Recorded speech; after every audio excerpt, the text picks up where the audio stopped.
North Texas man pleads guilty to stalking WNBA star Caitlin Clark.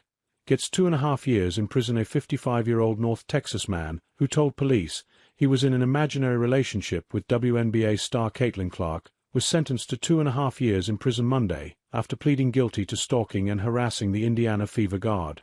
Michael Lewis, of Denton, Texas, reached a deal with Marion County prosecutors in which he pleaded guilty to 1 felony count of stalking and 1 misdemeanor count of harassment. He will get credit for time served. Lewis also was ordered to stay away from Gainbridge Fieldhouse, Hinkle Fieldhouse, Fever events and Indiana Pacers organization events, as well as to have no contact with Clark. He also will not be allowed internet access during his sentence. Lewis was arrested on January 12 after authorities alleged he sent hundreds of threats and sexually explicit messages to Clark between December 12, 2024, and January 11, 2025.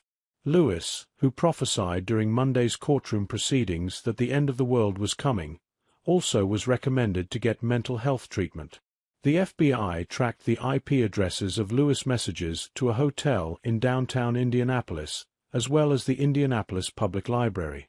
Indianapolis police then made a welfare check on Lewis, according to court documents, and he told officers that he was in an imaginary relationship with Clark and that he came to Indianapolis on vacation. The messages to Clark continued after the initial visit by police. Clark, the number 1 overall pick in the 2024 WNBA draft, has been limited to 13 games this season because of injuries and is currently sidelined with a strained right groin. Indiana Fever star Caitlin Clark's stalker has been sentenced to 2.5 years in prison.